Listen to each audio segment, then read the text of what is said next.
Hello everyone. 3 अक्टूबर 2024 गुरुवार का दिन आप सबका स्वागत। इक्विटी अपडेट के इस वीडियो में हम लोग बात करेंगे वर्ल्ड मार्केट और इंडियन मार्केट से रिलेटेड जो मार्केट के न्यूज़ हैं उसके बारे में और उसका बेसिकली मार्केट में डिसीजन मेकिंग में किस तरह से इम्पैक्ट हमें देखने को मिल सकता है उन पे हम लोग चर्चा करते हैं। सबसे पहले हम लोग बात करते हैं चाइनीज़ इकोनॉमिक रिवाइवल के हिसाब से। चाइना मार्केट जो है वो उसमें रिवाइवल के संकेत हमें देखने को मिल रहे हैं। यूएस फेड के रेट कट के बाद में चाइनीज़ मार्केट ने भी जो है बहुत सारे चाइनीज़ इकोनॉमी में भी जो वहाँ के सेंट्रल बैंक है उन्होंने भी काफ़ी सारे मेजर्स लिए हैं चाइनीज़ इकोनॉमी को रिवाइव करने के हिसाब से। और ये रिवाइवल कितना लॉन्ग टर्म रह रहा है या शॉर्ट टर्म रहेगा या कितना सस्टेनेबल होगा ये आने वाले समय में हमें पता चलेगा, लेकिन पॉलिसी मेजर्स के हिसाब से चाइनीज़ में इकोनॉमिक रिवाइवल के संकेत हमें देखने को मिल रहे हैं। इसके अलावा चाइना में जो होम बाइंग के जो रूल्स हैं वो थोड़े जो स्ट्रिक्ट रूल्स थे उसको नॉर्मलाइज किया गया है, तो ये एक्सपेक्ट किया जा रहा है कि चाइना में होम बाइंग का जो डिमांड है वो और ज़्यादा बढ़ने की उम्मीद है। चाइना जो कंट्री है उसमें वो one of the largest consumer base आप मान सकते हैं, चूँकि वहाँ पे पॉपुलेशन बहुत ज़्यादा है। और इसके अलावा उनके मैन्युफैक्चरिंग के हिसाब से भी अगर चाइनीज़ इकोनॉमी में अगर रिवाइवल होता है तो डेफिनेटली रॉ मटेरियल्स या दूसरे डिपेंडेंट प्रोडक्ट रॉ मटेरियल्स के हिसाब से जो है वो दूसरे कंट्रीज़ को भी बेनिफिट डेफिनेटली देखने को मिलेगा। अगर इंडियन कॉन्टेक्स्ट में हम लोग बात करें तो इंडिया का केमिकल सेक्टर, मेटल सेक्टर, ये सब जो इवन फार्मास्यूटिकल सेक्टर, ये सब जो है चाइनीज़ मार्केट से रिलेट होते हैं।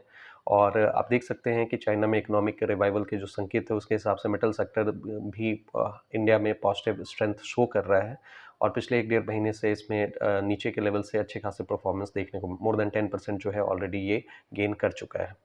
इसके अलावा केमिकल सेक्टर्स में भी रिवाइवल के संकेत हमें देखने को मिल रहे हैं।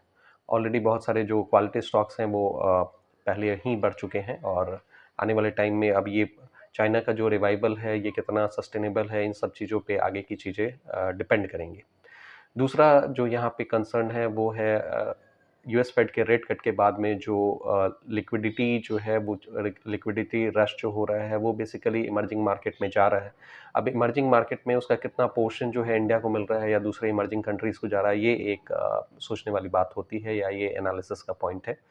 इंडिया में जो सबसे बड़ा कंसर्न फिलहाल जो देखने को मिल रहा है वो वैल्यूएशन के कंसर्न्स हैं। इंडियन मार्केट को बहुत चीपर नहीं बताया जा रहा है, इंडियन मार्केट बोला जा रहा है कि ये काफ़ी महंगा है वैल्यूएशन के हिसाब से।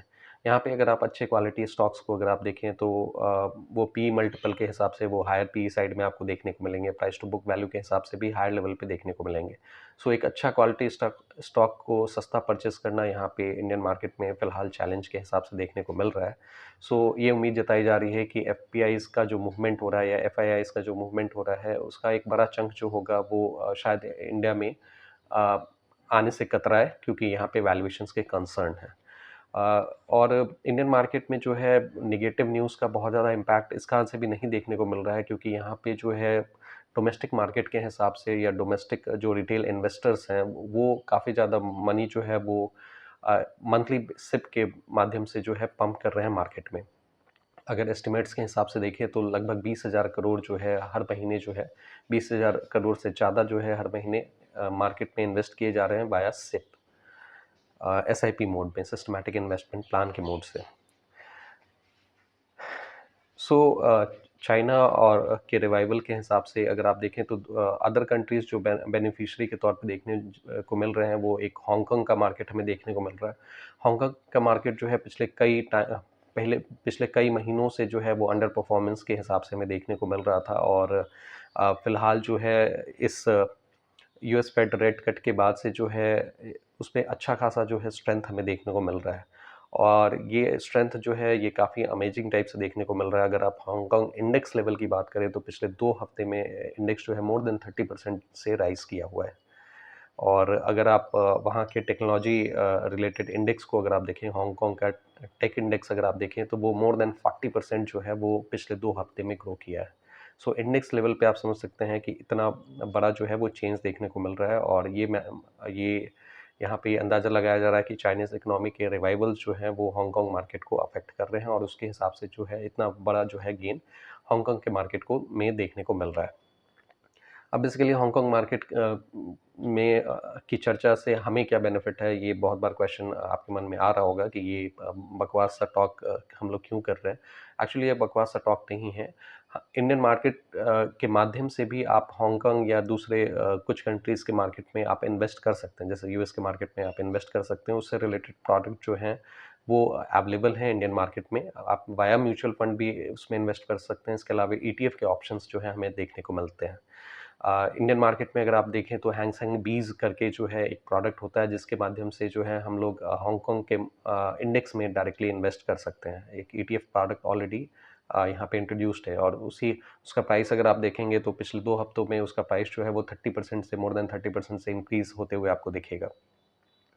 इसके अलावा वहाँ का जो टेक इंडेक्स है उससे रिलेटेड भी ईटीएफ जो है इंडियन मार्केट में अवेलेबल है। आप माह टेक करके जो MAHTECH करके जो है आप वहाँ टाइप करके देख सकते हैं। वहाँ पे आपको हांगकांग मार्केट का टेक रिलेटेड जो इंडेक्स है उससे रिलेटेड ईटीएफ जो है आपको देखने को मिल जाएगा। उसका परफॉर्मेंस अगर आप देखेंगे तो पिछले 2 हफ्ते में वो मोर देन 40% राइज़ होते हुए आपको दिखेगा। सो ये मार्केट से रिलेटेड जो है इन्फॉर्मेशन है। सो इंडियन मार्केट में जो है बहुत सारे प्रोडक्ट्स जो हैं धीरे-धीरे करके आ रहे हैं। चूँकि ये पिछले कई महीनों से जो है अंडर परफॉर्मेंस में हांगकांग का मार्केट चल रहा था, तो ऑलरेडी जो इन्वेस्टेड रहे होंगे वो बहुत ज़्यादा चांस है कि वो फ्रस्ट्रेट होके थोड़े से राइज़ पे वो ऑलरेडी निकल चुके होंगे। वो इतने समय तक का वेट नहीं किए होंगे। लेकिन फ्यूचर के लिए आप इन चीज़ों को रिलेट करके याद रख सकते हैं कि अगर चाइना के मार्केट में कुछ भी इम्पैक्ट देखने को मिलता है तो उसका डायरेक्ट इम्पैक्ट आपको हांगकांग के मार्केट में देखने को मिल जाएगा। और इसके अलावा अगर आप दूसरे न्यूज़ पॉइंट को अगर आप फॉलो करें तो बेसिकली ईरान इज़राइल में जो वॉर लाइक सिचुएशन चल रहा है उसके हिसाब से भी ग्लोबल मार्केट अफेक्टेड हो रहा है। उसका इम्पैक्ट इंडियन मार्केट में भी या एशियन मार्केट में भी देखने को मिल रहा है। ईरान के द्वारा जो है बैलिस्टिक मिसाइल का यूज़ किया गया है इसराइल पे अटैक करने के हिसाब से। लगभग 160 मिसाइल्स जो हैं वो टारगेट किए गए हैं इसराइल के डिफरेंट पॉइंट्स पे। और उसके हिसाब से जो है बहुत सारा जियोपॉलिटिकल टेंशन वाला सिचुएशन चल रहा है, और मार्केट में जो है एक टेंस माहौल देखने को मिल रहा है। जापान में भी अगर आप बात करें तो जापान में वहाँ पे पॉलिटिकल जो सिचुएशंस थे उसके हिसाब से मार्केट जापानीज मार्केट काफ़ी टूटा था। हालांकि आज के मार्केट के हिसाब से अगर आप देखें तो आज का मार्केट वहाँ पे लगभग 2.5% से ऊपर है। सो लगभग जापान के मार्केट में पॉलिटिकल सिचुएशंस अब धीरे धीरे स्टेबलाइज होते हुए नज़र आ रहे हैं। वहाँ पे नए पीएम जो हैं उन्होंने अपना प्रभार जो है वो ले लिया है, चार्ज ले लिया है, और बेसिकली अब जो है वहाँ पे स्टेबिलिटी देखने को मिल रही है। और जापानीज़ मार्केट जो है, जापानीज़ का जो निकाई इंडेक्स है वो बेसिकली 2.5% से आज के डेट में अप है।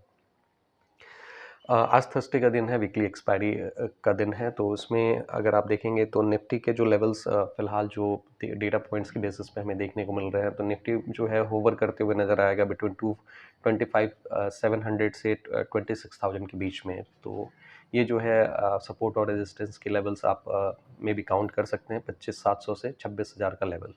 सो ये मार्केट से रिलेटेड डेटा पॉइंट्स हैं। अगर आपको लगता है कि यहाँ से कुछ भी वैल्यू मिला है तो आप इस वीडियो को लाइक करें, इस चैनल को सब्सक्राइब करें। आपके कुछ अगर क्वेरीज हैं तो नीचे कमेंट बॉक्स में ज़रूर मेंशन करें। Thank you for your participation.